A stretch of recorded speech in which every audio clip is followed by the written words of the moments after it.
हम next topic पढ़ेंगे perception होता क्या है।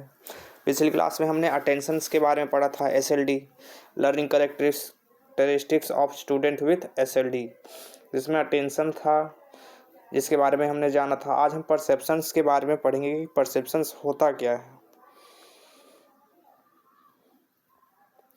परसेप्शंस यानी धारणा, किसी व्यक्ति के बारे में हम कैसी धारणा रखते हैं या प्रकट करते हैं, या किसी व्यक्ति के बारे में कैसे सोचते हैं हम, ठीक है, वो है परसेप्शन।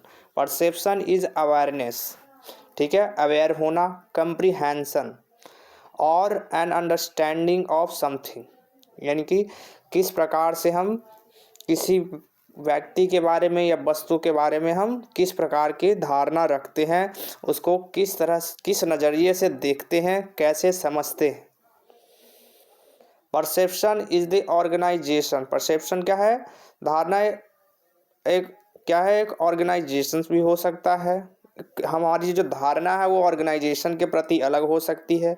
आइडेंटिफिकेशन यानी पहचान हम कैसे कर सकते हैं धारणा को, और साथ ही साथ इंटरप्रिटेशन ऑफ सेंसरी इंफॉर्मेशन, जो भी इंफॉर्मेशन हम गैदर कर रहे हैं या जो हमारे सामने रिप्रेजेंट हो रहा है उसको हम कैसे समझ सकते हैं। अंडरस्टैंड द प्रेजेंटेड इंफॉर्मेशन और एनवायरनमेंट, जो हमारे सामने उपस्थित है, कोई भी वस्तु है या व्यक्ति है, उसके प्रति हमारी धारणा क्या है, किस प्रकार की है, ठीक है, ये हो गया। All the perception involve signals that go through the nervous system which in turn result from physical और chemical stimulation of the sensory system, यानी जितने भी धारणा में जितने भी इन्वॉल्व है सिग्नल्स, वो सारे हैं नर्वस सिस्टम से कनेक्टेड हैं, ठीक है।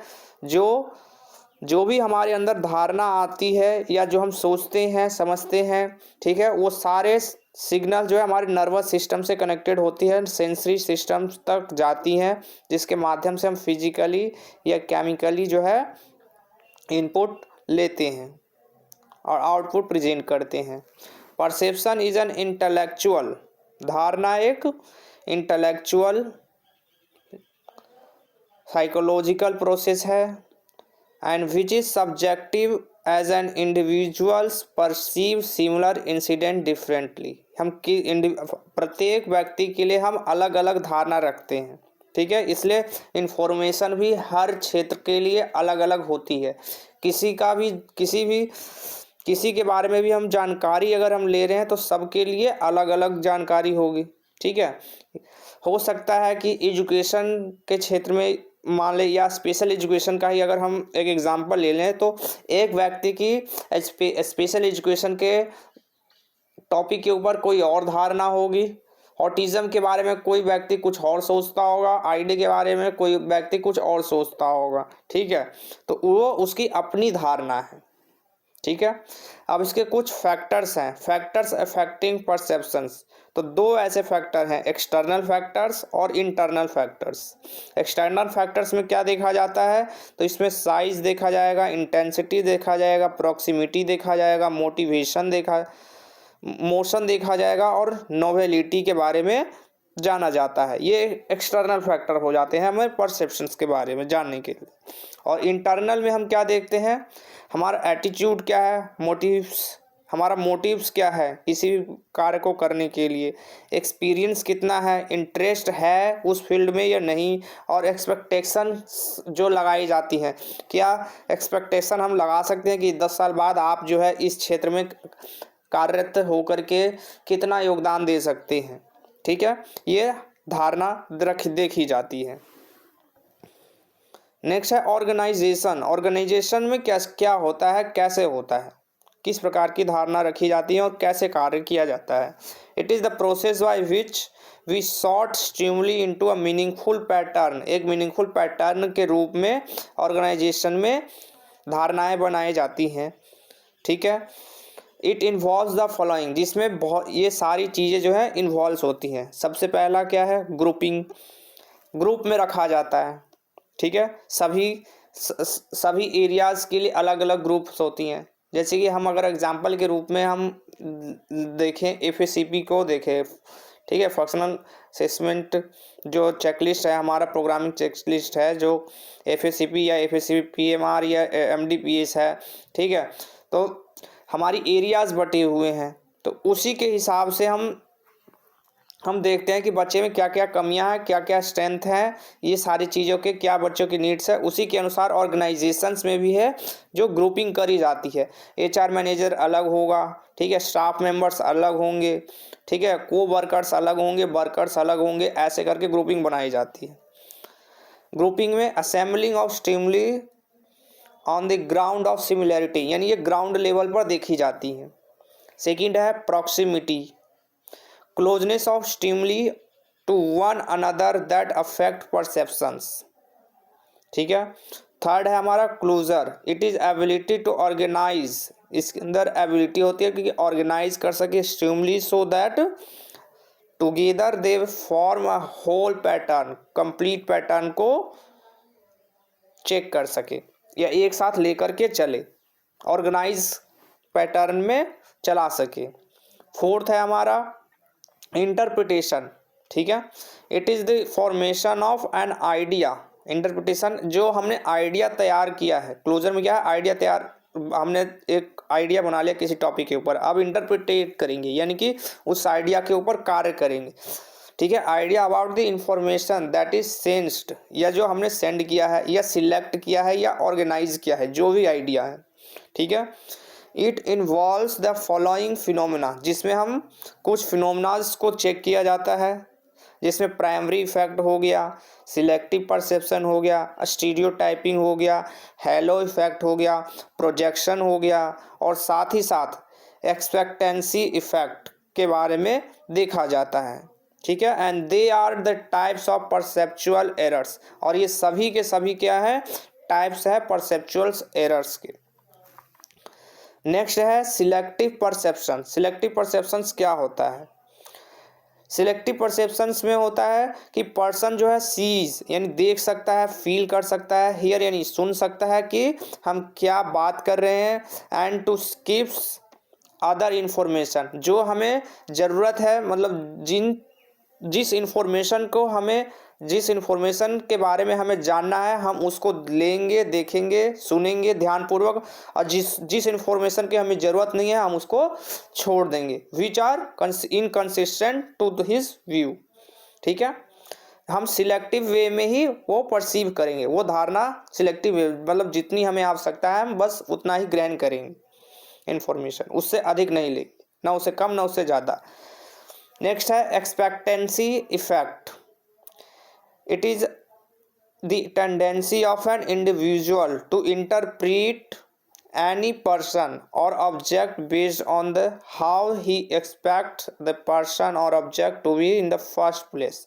It is also called Pygmalion effect. इसे Pygmalion effect भी कहा जाता है, जिसमें एक्सपेक्टेशंस जो है ज़्यादा रखी जाती है पर्सन्स से और ऑब्जेक्ट दोनों से, ठीक है। नेक्स्ट है मेमोरी। मेमोरी होता क्या है? Memory refers to the psychological process. Memory एक साइकोलॉजिकल प्रोसेस है जिसके अंदर नॉलेज, इंफॉर्मेशन को एक्वायर करना, ठीक है, ग्रहण करना, स्टोरिंग यानी स्टोर करके रखना, जमा करके, रिटेनिंग, ठीक है, and last is later retrieving information, दोबारा से रिपीट करना, ये हो गया इंफॉर्मेशन मेमोरी, ठीक है, ये मेमोरी का डेफिनेशन हो गया। अब मेमोरी के 3 मेजर प्रोसेस होते हैं, कौन कौन से होते हैं? तो पहला हो गया एनकोडिंग, सेकंड हो गया स्टोरेज, और थर्ड हो गया रिट्राइवल, ठीक है।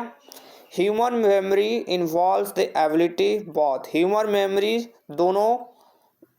मेमोरी के अंदर दोनों चीज़ें इन्वॉल्व हो, कौन सी? पर प्रिजर्व होती हैं, और सेकंड इज रिकवर, इंफॉर्मेशन को हम दोबारा से रिकवर कर सकते हैं। However this is not a flawless process, ठीक है। अब मेमोरी जो है हमारे लिए एसेंशियल या इम्पोर्टेंट क्यों है, कह सकते हैं क्यों आवश्यक क्यों है मेमोरी हमारे लिए, ठीक है। तो memory is essential to our all our lives, हमारे जीवन जीने के लिए मेमोरी का होना आवश्यक है। Without memory of the past we can not operate in the present और थिंक अबाउट द फ्यूचर। बिना मेमोरी के ना तो हम प्रेजेंट टाइम में जी सकते हैं और ना ही हम सोच सकते हैं फ्यूचर के बारे में, ना ही पास्ट के बारे में हम कुछ जानकारी प्राप्त कर सकते हैं। We would next we would not be able to remember what we did yesterday. हम बिना मेमोरी के जो है पता नहीं कर सकते हैं या पता नहीं कर सकते हैं कि यस्टरडे कल क्या हुआ था या क्या होगा, ठीक है, आज क्या होगा या क्या हो गया है। और next is what we plan to do tomorrow, कल के लिए फिर हम प्लान भी नहीं कर सकते हैं अगर मेमोरी नहीं होगी हमारी तो। Without memory we could not learn anything, बिना मेमोरी के हम कुछ भी लर्न नहीं कर सकते, ना ही कोई कार्य कर सकते हैं, ठीक है। अब मेमोरी के टाइप्स हैं, कुछ जनरल टाइप्स बताए गए हैं। 4 प्रकार के जनरल टाइप्स हैं मेमोरी की, ठीक है। पहले ये होती है शॉर्ट मेमोरी, ठीक है। शॉर्ट मेमोरी क्या होती है? This is a temporary storage space, ठीक है। शॉर्ट मेमोरी क्या है? टेम्पररी स्टोरेज होती है, ठीक है। It hold information for few second या मिनट, ये होल्ड करके रखता है इंफॉर्मेशन को कुछ सेकंड्स के लिए, ठीक है। और आसानी से एक्सेसिबल भी है ये शॉर्ट टर्म मेमोरी होता है। लॉन्ग टर्म मेमोरी क्या होता है? ये परमानेंट स्टोरेज स्पेस होता है long term memory. You can hold the information here for years, यानी वर्षों तक इंफॉर्मेशन को होल्ड करके रखता है और इसका कोई लिमिट नहीं है स्टोरेज का, इंफॉर्मेशन की कितने समय तक या कितना इंफॉर्मेशन जो है स्टोर करके रखेगा। नेक्स्ट है हमारा सेंसरी मेमोरी। सेंसरी मेमोरी जो हमारी सेंसेस से प्राप्त होती है, ठीक है, जो हम सेंस के माध्यम से कलेक्ट करते हैं, जैसे हियरिंग, टच, स्मेल, टेस्ट और विजन, ठीक है। You only store it for couple of seconds, मतलब कुछ सेकेंड्स के लिए ही ये स्टोर होती है, ठीक है। जैसे ठंडा गर्म महसूस होता है ना, ठीक है, उसी तरह। You do not consciously control this type of memory, हम इसको कंट्रोल नहीं कर सकते हैं। But it is highly detailed shortest form of memory, ये बहुत ही हाईली डिटेल्ड में होता है और शॉर्टेस्ट फॉर्म ऑफ मेमोरी का एक शॉर्टेस्ट फॉर्म है। नेक्स्ट है वर्किंग मेमोरी। वर्किंग मेमोरी क्या होता है? वर्किंग मेमोरी जो है सेम जो है शॉर्ट टर्म मेमोरी की तरह ही होता है, ठीक है। However, unlike their latter, working memory is where person manipulate information. Working memory से क्या है, पर्सन जो है मैनिपुलेट कर सकता है इंफॉर्मेशन को, एंड वेरी टेम्पररी मेमोरी होता है, ठीक है, वर्किंग मेमोरी। अब करेक्टरिस्टिक्स क्या हो सकती हैं? What are the characteristics of children who have ID regarding memory?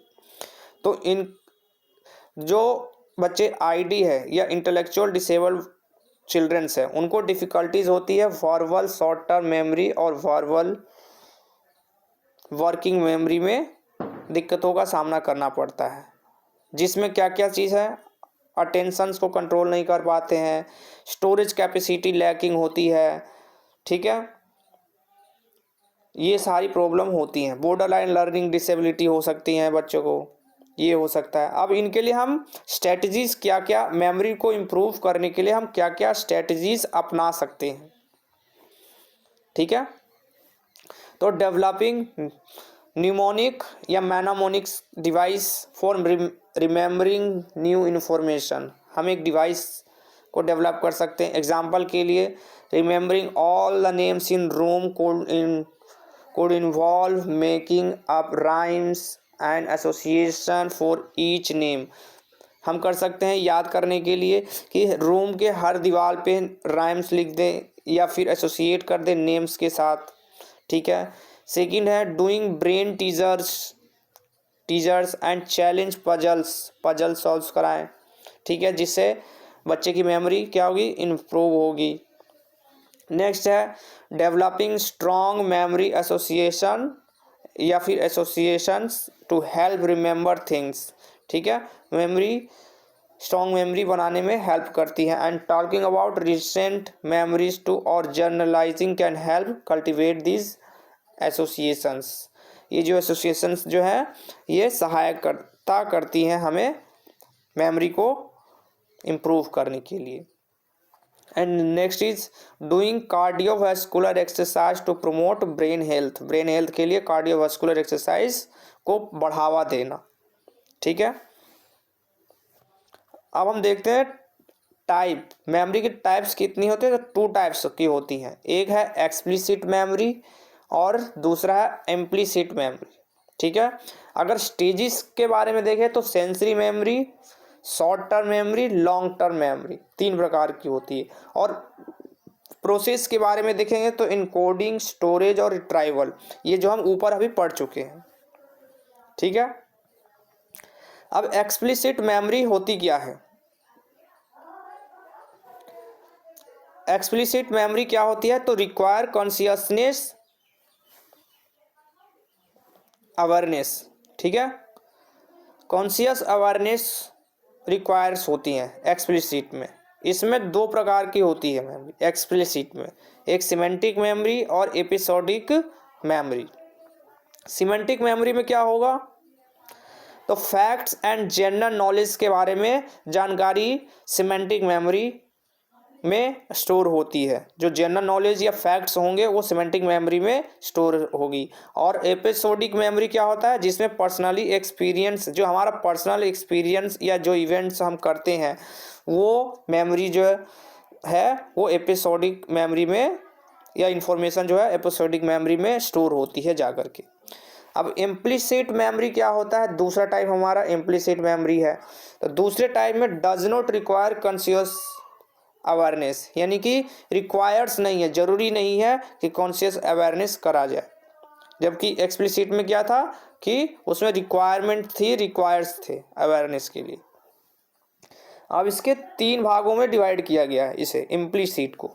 एक है प्रोसीजरल मेमोरी, जिसके अंदर हम मोटर और कॉग्निटिव स्किल्स को चेक करते हैं या फिर ये सारी चीज़ें उसके अंडर आती हैं। सेकंड है प्राइमिंग, जिसके under enhance identification of object और वर्ड का आइडेंटिफिकेशन करते हैं, उसको एनहेंस यानी बढ़ावा देते हैं। और last thing is learning through classical conditioning. Classical conditioning के थ्रू हम लर्न करते हैं। ठीक है, तो आज हमने पढ़ा मेमोरी के बारे में और परसेप्शंस के बारे में। Thank you very much. Video अच्छी लगी हो तो चैनल को सब्सक्राइब जरूर करें लेटेस्ट अपडेट पाने के लिए। Thank you very much.